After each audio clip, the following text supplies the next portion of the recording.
So hi everyone, Starbites here and welcome back to another video. So today we're gonna talk about the new Megataunt monster. So this monster is pretty good. Let's look first at the trait. Yes, tough, which basically gives you a 35% less chance to get hit by negative effects, which is kind of good. Then we have immune to stun, which we don't have a lot of stun deniers.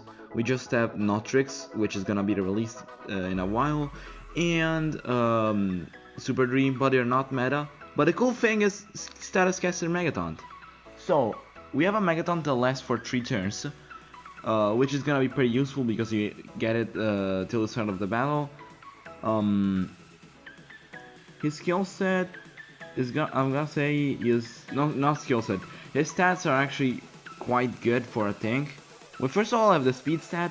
For being a tank, that's not that bad. He's not the fastest, but the thing that he is strong in is the life stat. This is the second highest life stat in the game, tied with Jacksepticeye, and the only two monsters that have a higher stat, that have a higher life stat are Centaurus and Fatacer. So this monster is a pretty good tank. He also has quite a good skill set by itself, which we're gonna look in just a second. So I'll jump straight into it in a second, hold on. Okay, so let's start reading his skill set. He's, again, really good. Let's start reading. The first skill is Feared Mutant, deals moderate earth damage to one enemy, applies daze to one enemy, which, well, it's a 25% accuracy reduction and strength reduction, which is not that bad. Then we have Garbage Collector, applies a 30% life shield to itself. It's 0 cooldown, so it's really nice.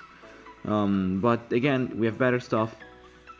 Scrap Armor applies a 50% life shield and blocks out 50% of all incoming damage from itself, which is a really good skill. It's basically like a 100% life shield. Then we have Mutant Charge, deals moderate earth damage to all enemies, applies daze to all enemies. So again, the same thing as before. For a tank, applying daze is not like a huge thing, but again, it's gonna be helpful sometimes if you don't want him to run just as a normal monster. So the next one is Virulent Bite. Yeah, I think you say it like that. Deals very heavy earth damage to one enemy, applies Nanovirus and daze to one enemy. Well, you can block positives with that, but that's not all, you also apply daze. But I think you don't need to run this skill just because we have a better thing. Virulent Charge, deals moderate earth damage to all enemies, applies Nanovirus to all enemies. So you block positives from all enemies, and you're a tank, right?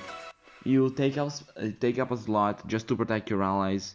And well, I'm pretty sure that this is gonna be a pretty insane monster because it's not just a tank, no, it's not just a normal tank that you will see. He also has some things that can support your whole team, like Scrap Protection, who applies 50% life shield to all allies.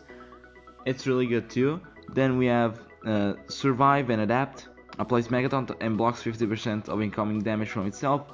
That's actually a pretty good Megataunt skill. You can power up by yourself and also protect. And the ultimate is not that important. Removes shields from one enemies, deals very heavy earth to one enemies, and applies Mega Stun. So yeah, it's not that much of a deal. But let's jump to the combinations to get the monster.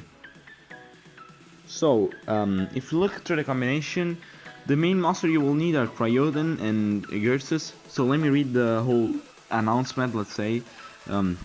Wait for Sirius by combining Cryodon or Articus and Egersis or Galante Jr.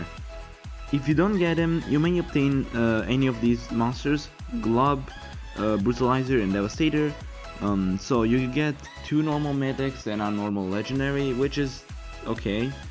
Also, don't forget, for the combinations, you can just use 3 of those combinations. There are not 4. You can either, I'll show you a tab with the combination separately. But let's keep reading. For every breeding event, you'll get a quest scroll, which is used in a dungeon. and if you get the Phosphorus monster, you'll directly get the key to the quest dungeon, which gives you a total of 200 cells of this monster. So if you get him, you automatically get him at rank 1. And also, if you find the monster, the egg should be in the hatchery before the event ends, if you want to get the key or either the scrolls and so on. So yeah, that's pretty much it. Now let's jump to the combinations you... So I made this scheme by myself with all the combinations for this breeding event. So all the possible combinations are Cryodon and Agursus, Cryodon and Galante Jr., Urticus and Agursus. So those are the monsters that you can use. You can't make combinations like Galante Jr. and Urticus, or Galante Jr. and Agursus and Galante and not Galante Jr. and Urticus and Cryodon. And first of all, don't even confuse, in case this happens. I saw it happening, so this is why I'm saying it. Don't confuse Cryodon with Cryocrawler. I saw a lot of confusion about this, and no, it's Cryodon, the legendary monster, not the cosmic one. So yeah, I don't have anything else to say. I hope that this video helped you out a little bit. And before I close the video, I'm gonna say, if you are enjoying my content in general, please subscribe. 2 days ago, for some reason, one of my videos got 1,600 views, and I wish I said please subscribe in that video, because I just shot myself in the foot by not doing it. So if you can, and if you are feeling like you want to help me, that's the only way. I don't ask anything else. So yeah, for this video it's everything. For this video I said everything, and I'll see you in the next one. Bye.